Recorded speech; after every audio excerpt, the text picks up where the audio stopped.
Hello बच्चों, हमेशा रहें दो कदम आगे। किसी भी टॉपिक को पहले समझें, पहले थ्योरी को पढ़ें ध्यान से, उसके बाद उससे रिलेटेड न्यूमेरिकल्स को लगाते रहें। हेलो फ्रेंड्स, आप देख रहे हैं अपना चैनल विजन बेस्ड अप्रोच। इस सेशन में हम लोग बहुत ही इंपॉर्टेंट क्वेश्चंस डिस्कस करने वाले हैं और जो क्वेश्चंस होंगे रिलेटेड होंगे करंट इलेक्ट्रिसिटी से और मॉडर्न फिजिक्स से। तो चलिए हम लोग इस सेशन को स्टार्ट करते हैं। तो बच्चों, इस सेशन का जो पहला क्वेश्चन है इस तरीके से है।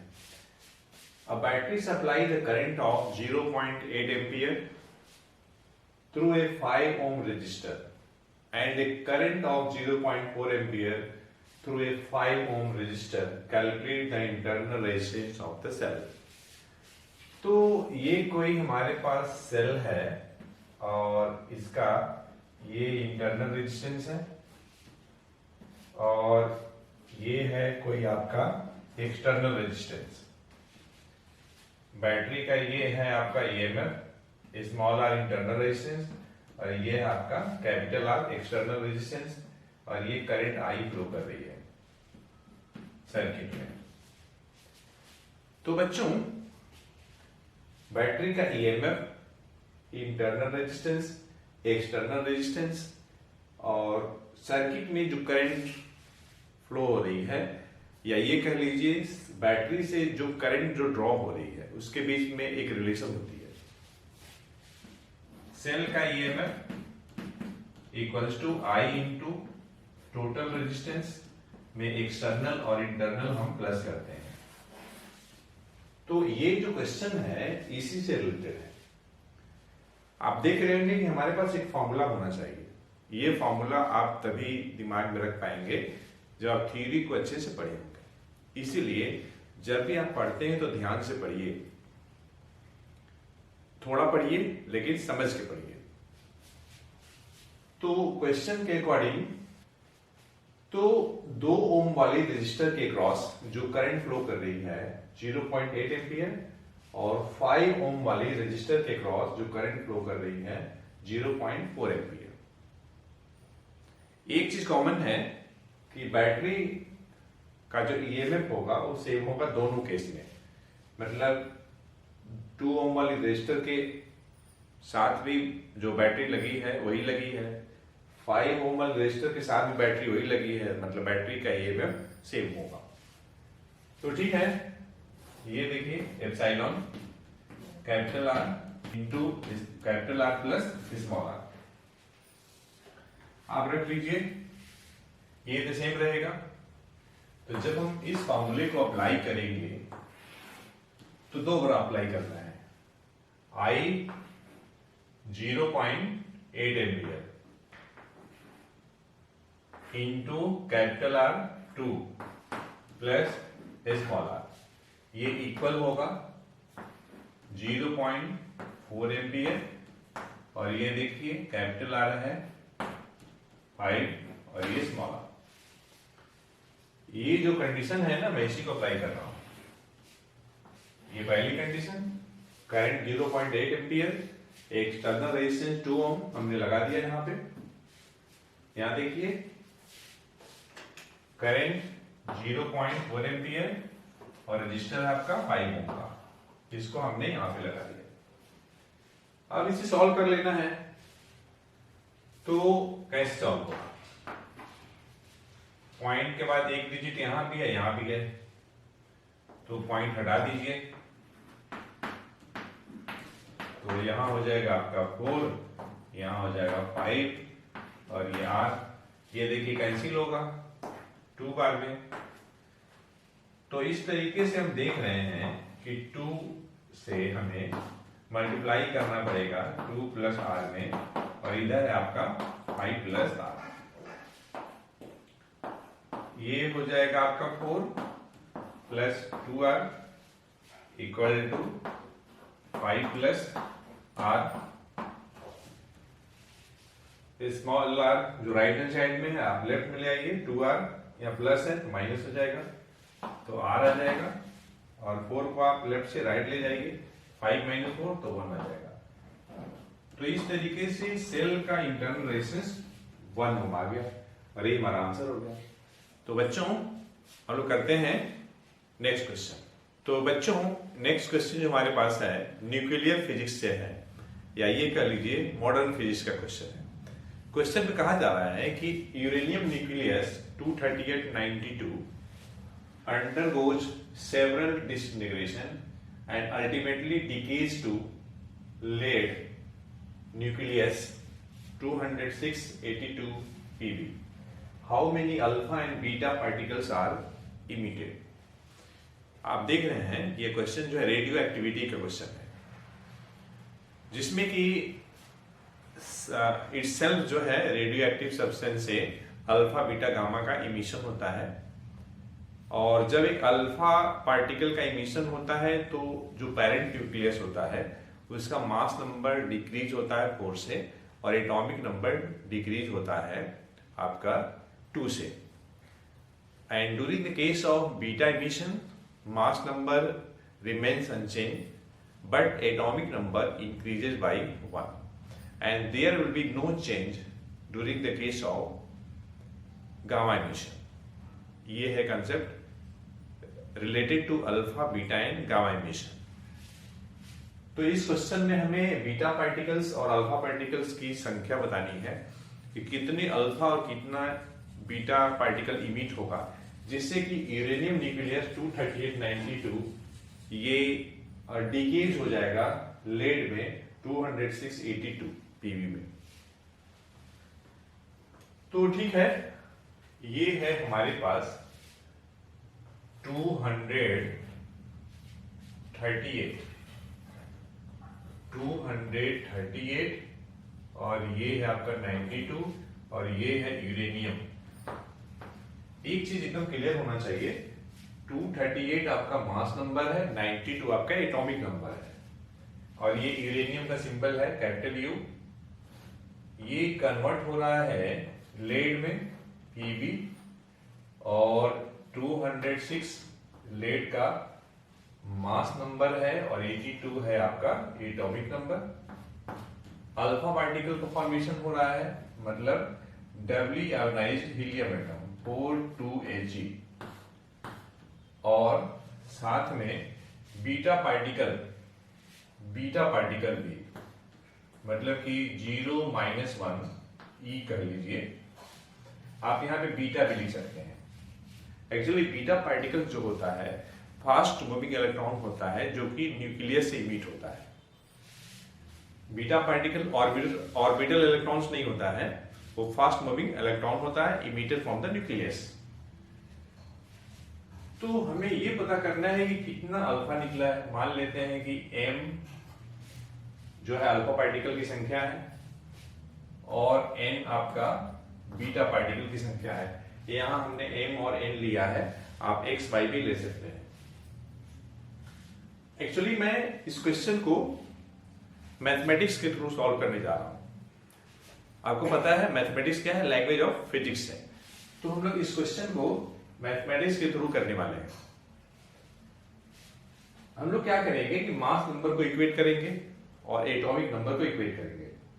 मास नंबर ऊपर वाला नंबर है, तो आप देखिए 238 लेफ्ट हैंड साइड में और राइट हैंड साइड में 206। यहां देखिए 4 है अल्फा पार्टिकल का मास नंबर और ये m है, तो m × 4 तो आपका हो जाएगा 4m और n × 0 तो जो 0 ही आ जाएगा। तो यह एक इक्वेशन आया जबकि हम लोगों ने इक्वेट किया है मास नंबर को। अब इसे आप सॉल्व कर सकते हैं। तो 206 राइट से लेफ्ट में आएगा तो 32 आ जाएगा इक्वल्स टू 4m। तो यहां से m की वैल्यू 8 आ जाएगा। मतलब कितने अल्फा पार्टिकल इमिट होंगे, तो 8। जब आप एटॉमिक नंबर को इक्वेट करेंगे तो देखिए क्या मिलेगा। ऑन इक्वेटिंग एटॉमिक नंबर 92 और यहां देखिए 82 है और ये प्लस आपका 2m - n।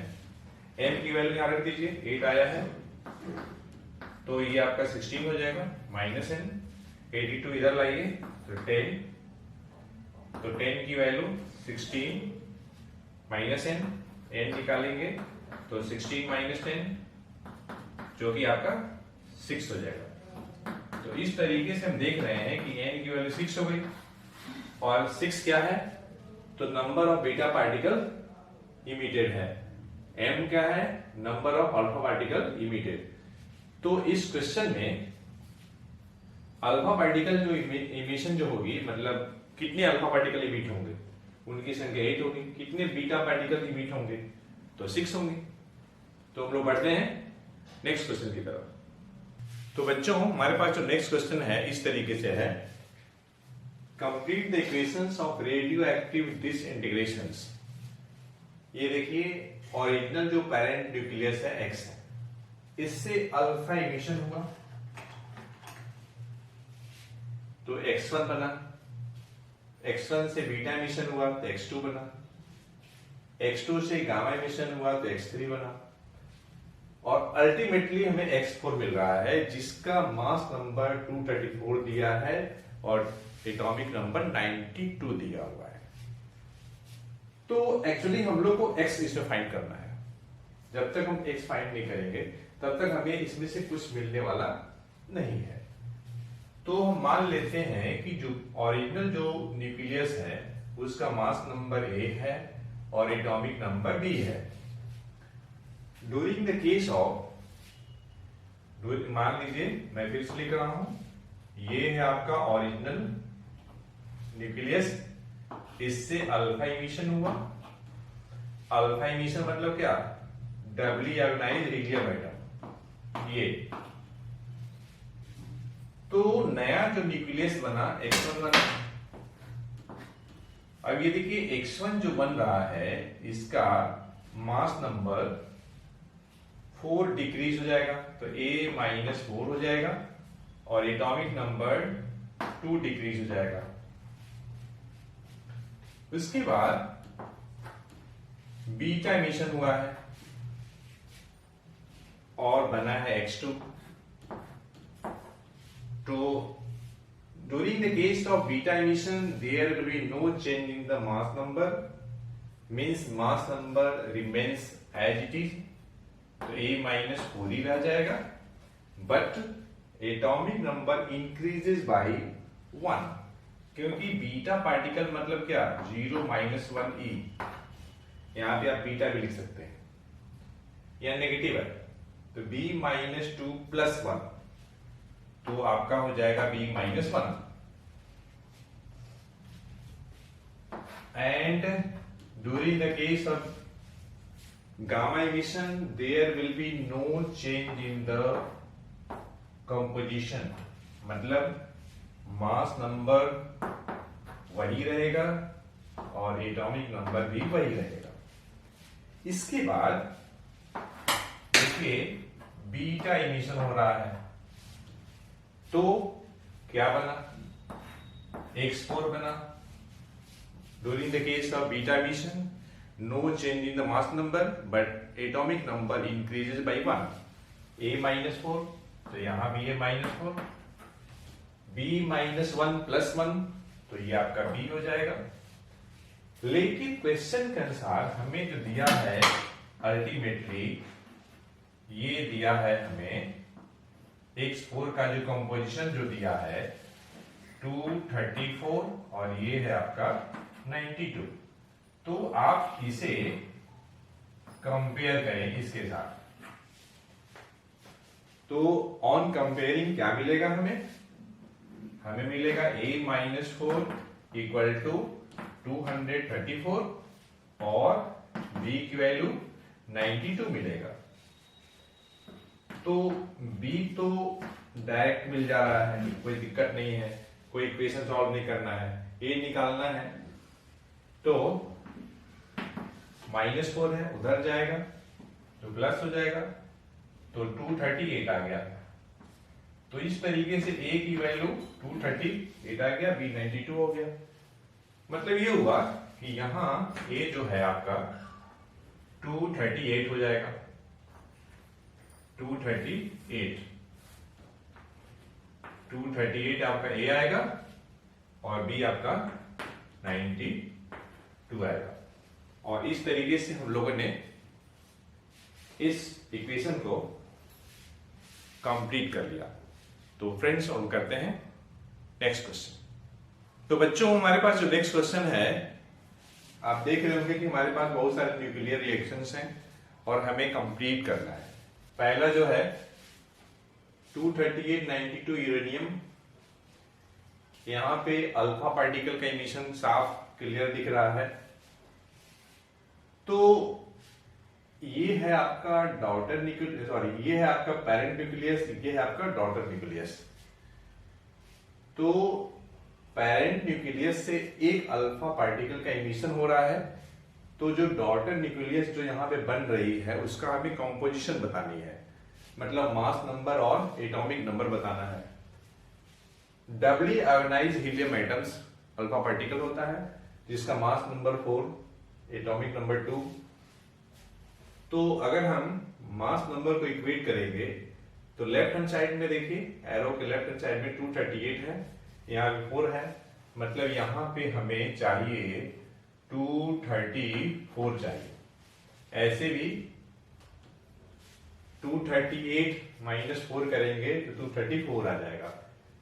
92 एटॉमिक नंबर, इधर 2 है, मतलब यहां हमें 90 लिखना पड़ेगा। या ये समझ लीजिए, during the case of alpha emission mass number decreases bye 4, 238 minus 4 234, atomic number decreases bye 2, 92 minus 2 90 आ जाएगा।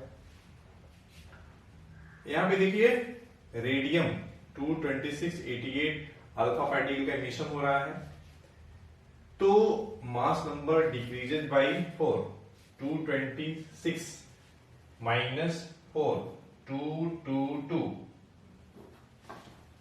and atomic number decreases by 2, 88 minus 2 86, और साथ में एनर्जी रिलीज होगी, एनर्जी। ये देखिए थर्ड पार्ट 21884 अल्फा पार्टिकल का इमिशन हो रहा है, तो mass number decreases bye 4, 218 minus 4 214,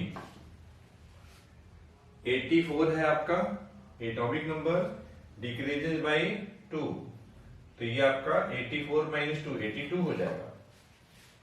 beta particle का इमिशन हो रहा है, तो during the case of beta particle emission there will be no change in the mass number, mass number remains unchanged. तो मान लीजिए कि यहाँ पे कोई x बन रहा है, नहीं दिया है तो 210 हो जाएगा, सॉरी 214 ही रहेगा, मास नंबर में कोई चेंज नहीं आएगी। But atomic number increases by 1, 82 plus 1 83। ये आपका कंप्लीट हो गया।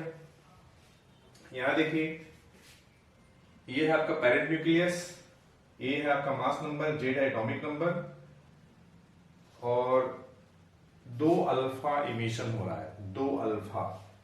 एक अल्फा इमिशन में mass number decreases bye 4 and atomic number decreases bye 2, 2 alpha है, तो इसका मतलब ये हुआ कि mass number will decreases bye 8।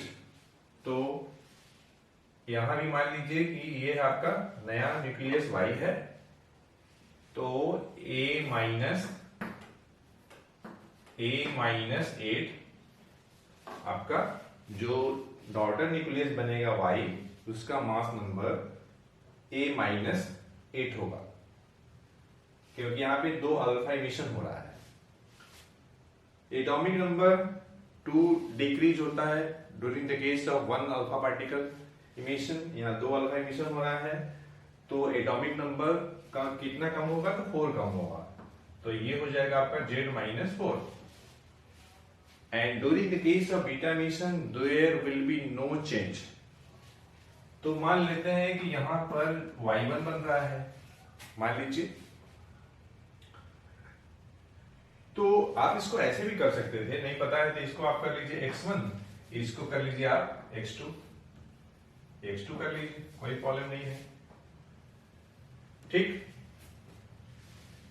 तो during the case of beta mission there will no change in the mass number but atomic number increases by 1। तो चूंकि बीटा 2 बीटा पार्टिकल इमिट हो रहा है तो मास नंबर में कोई परिवर्तन नहीं होगा, लेकिन एटॉमिक नंबर 2 बढ़ जाएगा। Z-4 + 2 तो आपका आ जाएगा Z-2। तो इस तरीके से बच्चों हम लोगों ने इस सेशन में कुछ क्वेश्चंस किया है, और जो क्वेश्चंस हम लोगों ने किया है मॉडर्न फिजिक्स या न्यूक्लियर फिजिक्स कह लीजिए, और हम लोग कुछ क्वेश्चन किए हैं आपका इलेक्ट्रिसिटी से। हमें उम्मीद है यह सेशन आपके लिए यूजफुल हुआ होगा। तो हम लोग मिलते हैं नेक्स्ट सेशन में एक अच्छे कंसेप्ट के साथ। Thanks for watching.